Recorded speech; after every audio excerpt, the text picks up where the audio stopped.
એક ખૂબ જ ધનવાન વ્યક્તિ શહેરની મધ્યમાં પોતાનો આલિશાન બંગલો બનાવી રહ્યો હતો. બંગલાની બરોબર બાજુમાં એક વૃદ્ધ માછીની નાની અને જૂની ઝૂંપડી હતી. પેલા અમીર માણસને લાગ્યું કે આ ગંદી ઝૂંપડી મારા આટલા મોટા મહેલની શોભા બગાડે છે. એટલે તેણે સંતા અને પૈસાના જોરે માજીને ત્યાંથી પરાણે કાઢી મૂક્યા.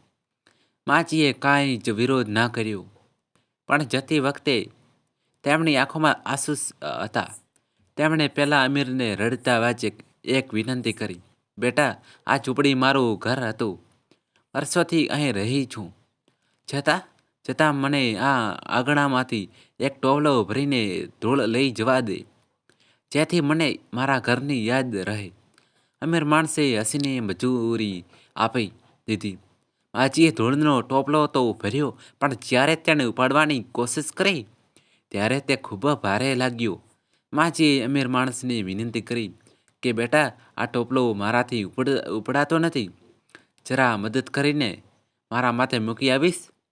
અમીર માણસ પોતાનો અહંકાર બતાવવા માટે જેવો ટોપલો ઉપાડવા ગયો, તેના પગ ધ્રુજવા લાગ્યા. ટોપલો એટલો ભારે હતો કે તેનાથી એક ડગલું પણ આગળ ન વધાયું. ત્યારે બાજીએ તેની આંખોમાં જોઈને ધીમેથી કહ્યું, બેટા, જો તારાથી આ એક ટોપલો ધૂળનો ભાર નથી ઉપડાતો, તો વિચાર કર કે તે જે આખી જિંદગી બીજાનું છીનવીને પાપનો જે બોજ ભેગો કર્યો છે, એ તું ઉપર જઈને ભગવાન પાસે કેવી રીતે ઉપાડીશ? અમીર માણસનું માથું શરમથી ઝૂકી ગયું અને તેને પોતાની ભૂલ સમજાઈ ગઈ. તેને સમજાઈ ગયું કે મહેલ બનાવવા માટે પથ્થરો જોઈએ, પણ શાંતિ તો દૂર આવવાથી જ મળે છે. તેણે માજીની માફી માગી અને તેમની ઝૂંપડી તેમને પાછી સોંપી દીધી. પેલા અમીર માણસે જ્યારે ધૂળનો ટોપલો ઉપાડવાની કોશિશ કરી ત્યારે તેને પસીનો છૂટી ગયો. તેને નવાઈ લાગી કે અમથી ધૂળ આટલી ભારે કેમ છે. ત્યારે માજીએ તેની આંખોમાં આંસુ સાથે જોયું અને શાંતિથી બોલાયા, બેટા, આ ધૂળ નથી, આમાં મારા પૂર્વજોના આશીર્વાદ અને મારી આખી જિંદગીની યાદો ભળેલી છે.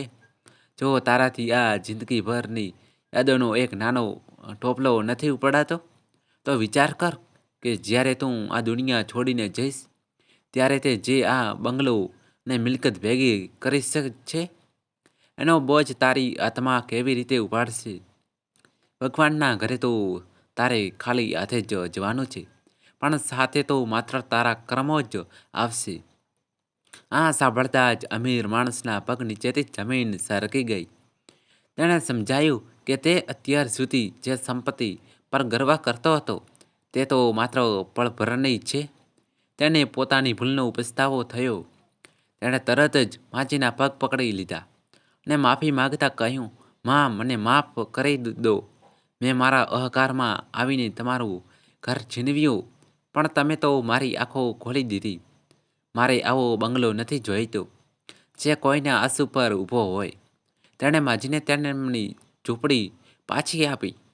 એટલું જ નહીં, પણ તે ઝૂંપડીની આસપાસ એક સુંદર બગીચો બનાવી આપ્યો. હવે તે અમીર માણસ દરરોજ સવારે માજીના આશીર્વાદ લેવા આવતો. તે સમજી ગયો હતો કે સાચું સુખ મોટા બંગલામાં નહીં, પણ કોઈના આશીર્વાદ લેવામાં અને બીજાની મદદ કરવામાં છે. આખા શહેરમાં આ ઘટનાની ચર્ચા થઈ ને લોકો કહેવા લાગ્યા કે માજીની એ ચપટી ધૂળ એ એક અહંકારી માણસને સાચો ઇન્સાન બનાવી દીધો. માજીની વાત સાંભળીને અમીર માણસને જાણે વીજળીનો ઝટકો લાગ્યો હોય તેવું થયું. તેણે ફરી એકવાર ટોપલો ઉપાડવાની કોશિશ કરી, પણ તે તો જમીનથી 1 ઇંચ પણ ઊંચો ન થયો. માજીએ તેની મૂંઝવણ જોઈને ગંભીર વાચે કહ્યું, બેટા, આ ટોપલો કોઈ પથ્થર કે લોખંડથી ભારે નથી. આ તો એક ગરીબની હાય નિશાનોથી ભારે છે. જો એક ગરીબના નિશાનાનો બોજ આ દુનિયામાં તારાથી નથી ઉપડતો, તો ઉપર જઈને ઈશ્વરને શું જવાબ આપીશ? ત્યાં તારા બંગલાની કિંમત નહીં, પણ તે કેટલાના દિલ દુખાવ્યા છે એની કિંમત ગણાશે. અમીર માણસની આંખમાંથી ચોધાર આંસુ વહેવા લાગ્યા. તેણે સમજાયું કે તે જ સંપત્તિ પર અભિમાન કરતો હતો. તે ખરેખર તો તેને પાપના બોજ નીચે દબાવી રહી હતી. તેણે તરત જ માજીના પગ પકડી લીધા અને ધ્રુસકે રડતા બોલ્યો, માં, મને માફ કરી દો. મેં મારા અંધ અહંકારમાં આવીને તમારું ઘર અને તમારું દિલ બંને દુખાવ્યા છે. હવે મને આ બંગલામાં સુખ નથી, પણ ડર લાગે છે. તેણે તે જ અક્ષણે બંગલાનું કામ અટકાવી દીધું. તેણે માજીની ઝૂંપડી તો પાછી આપી જ, પણ સાથે સાથે આખા શહેરમાં એક નિયમ બનાવ્યો કે તેના બંગલાના રસોડામાં પહેલી થાળી હંમેશા ભૂખ્યા ગરીબો માટે પીરસાશે.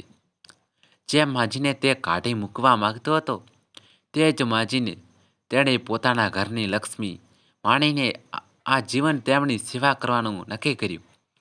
શહેરના લોકો માટે આ એક ચમત્કાર જેવું હતું કે એક ચપટી ધૂળમાં આટલી તાકાત હતી કે તેણે પાષાણ હૃદયના માણસને પણ સાચો બનાવી દીધો.